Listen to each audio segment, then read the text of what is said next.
Honda sign 125 2023 model जो E20 update के साथ आई हुई है, और होंडा SP 125 2023 मॉडल, इसमें भी E20 अपडेट हुआ है।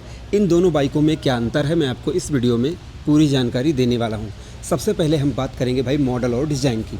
तो देखिए, दोनों ही 125 सीसी की बाइकें हैं और दोनों में सेम इंजन को यूज किया गया है, लेकिन डिज़ाइन अलग है। यहाँ पर इसको सिर्फ जैसे माइलेज के हिसाब से बनाया गया है, और इसमें भी आपको माइलेज मिलेगी, लेकिन इसको थोड़ा सा मस्कुलर बनाया गया है जिससे यंगस्टर्स को ज़्यादा पसंद आए। मतलब यहाँ पर यूथ को ज़्यादा टारगेट किया गया है, और ये फैमिली टाइप की बाइक है जिसमें कम्यूटर श्रेणी में आप सभी इसको यूज़ कर सकते हैं, सभी इसको यूज़ कर सकते हैं। लेकिन भाई थोड़ा सा यूथ को ज़्यादा ध्यान में रखकर बनाया गया, क्योंकि अगर आप फ्रंट में देखेंगे तो LED लाइट, बड़ी सी हेडलाइट और मस्कुलर पेट्रोल टैंक पर आपको काउल भी मिलते हैं, जबकि इसमें आपको टैंक पर काउल नहीं मिलते हैं। तो ये सिंपल है, ये थोड़ा सा जो है मस्कुलर है।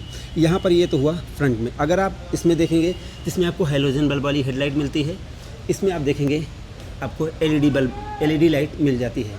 यहाँ पर आप देखेंगे तो इसमें आपको बल्ब वाले इंडिकेटर मिलते हैं, और यहाँ पर भी आपको बल्ब वाले इंडिकेटर मिलते हैं, लेकिन इनका डिज़ाइन अलग है। लेकिन मडगार्ड अगर आप देखेंगे तो आपको मडगार्ड सेम लगेगा, ये देख लें, और यहाँ पर देख लें मडगार्ड सेम है, लेकिन एलॉय व्हील में आपको अंतर दिखेगा। यहाँ पर आप देख लें, ये एलॉय व्हील में अंतर है, इधर आप देख लें ये भी अंतर है। लेकिन अगर आप टायर देखेंगे भाई, टायर कहाँ गया, 80-118 का ट्यूबलेस टायर। यहाँ पर अगर आप देखेंगे 80-118 का ट्यूबलेस टायर इसमें मिल जाता है।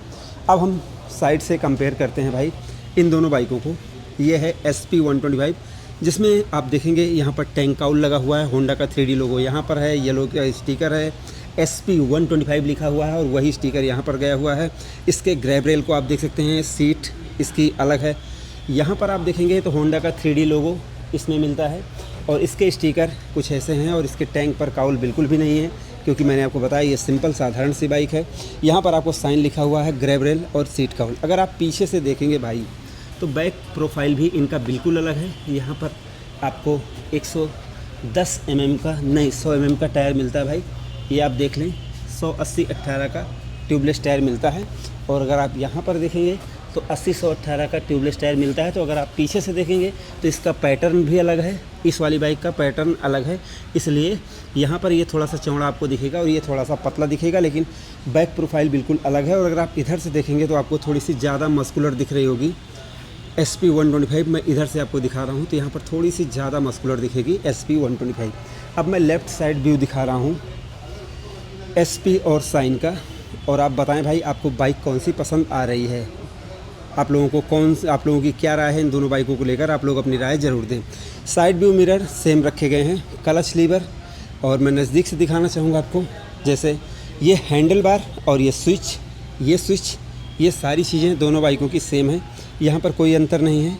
लेकिन अगर आप देखेंगे भाई तो मीटर में अंतर है। ये चाबी सेम रखी गई है, चाबी सेम है, लेकिन आप यहाँ पर देखेंगे फुली डिजिटल मीटर, जिसमें माइलेज, गियर पोजीशन इंडिकेटर, सब कुछ टाइम वाइम बताती है। ये बाइक ऑन नहीं है, बैटरी इसमें नहीं है। यहाँ पर आप देखेंगे सिर्फ एनालॉग मीटर ही मिलता है इस बाइक में। यहाँ पर आपको स्पीड, यहाँ पर फ्यूल मीटर, यहाँ पर न्यूट्रल और side stand, check engine light, मतलब ये सारी चीज़ें आपको मिल जाती हैं। तो इसमें अगर आप देखेंगे तो आपको एक बढ़िया सी डिस्प्ले मिलती है जो देखने में अच्छी लगती है, और इसके अलावा जैसे काम की इन्फॉर्मेशन आपको टाइम भी बताती है, माइलेज भी बताती है, इको मोड भी मिल जाता है। तो मतलब इसमें आपको ज़्यादा इन्फॉर्मेशन मिलती है इस बाइक में। अगर हम इंजन की बात करें भाई तो देखिए दोनों में इंजन सेम है, और दोनों ही जैसे ये माइलेज के लिए मशहूर हैं, लोगों को माइलेज काफ़ी मिल जाती है। 124 सीसी का इंजन है, 10.6 HP की पावर है, 7500 RPM पर, 11 Nm की टॉर्क है, 6000 RPM पर। और इसके अलावा अगर आप यहाँ पर देखेंगे तो वही सेम टू सेम चीज़ें इसमें भी हैं। 124 सीसी का इसमें भी सेम इंजन है, 10.6 HP की पावर है, 7500 RPM पर, 11 Nm की टॉर्क है, 6000 RPM पर। और अगर हम जैसे ब्रेक की बात करें तो पीछे 130 mm की ड्रम ब्रेक है, आगे 130 mm की ड्रम ब्रेक है, इसमें भी 130 mm की ड्रम ब्रेक है, और आगे भी 130 mm की ड्रम ब्रेक है। लेकिन दोनों ही बाइकों को आप डिस्क ब्रेक के साथ भी खरीद सकते हैं, उसके पैसे आपको ज़्यादा देने पड़ेंगे। और भाई इनका वज़न लगभग 114 किलोग्राम है। पेट्रोल टैंक 10.5 लीटर का है साइन का, और इसमें लगभग 791 या 795 mm दोनों बाइकों की सीट हाइट है। अब यहाँ पर दोस्तों अगर हम प्राइस को कंपेयर करें तो ये बाइक अगर आप ड्रम ब्रेक के साथ लेते हैं तो 1,06,000 के आसपास ये बाइक पड़ती है। ये मैं एक शोरूम प्राइस आरटीओ और इंश्योरेंस का बता रहा हूँ, बाकी जैसे आप अपने एसेसरीज या कुछ भी लगवाते हैं तो वो आपकी ज़िम्मेदारी है। ये बाइक पड़ती है ड्रम ब्रेक के साथ 92,000 रुपये की। मैं देख लेता हूँ कि कितने की पड़ती है भाई।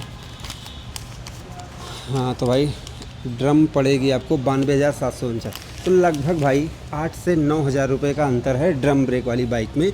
और अगर आप डिस्क ब्रेक वाली बाइक लेंगे तो ये मिलेगी आपको लगभग 1,05,000 रुपये की, और ये मिलेगी आपको 97,000 रुपये की। तो लगभग 7 से 8,000 रुपये का दोनों ही मॉडल में अगर आप लेते हैं तो लगभग 8 से 9,000 रुपये का अंतर रहेगा दोनों ही बाइकों में। माइलेज में हो सकता है ये थोड़ी सी 5 या 2 से 5 किलोमीटर कम दे सकती है, या 2 या 5 किलोमीटर ज़्यादा दे सकती है, क्योंकि उसका डिज़ाइन और इसके डिज़ाइन की वजह से मैं ऐसा कह रहा हूँ। बाकी हो सकता है डे बाय डे यूज में आपको कोई बहुत ज़्यादा अंतर देखने को नहीं मिलेगा।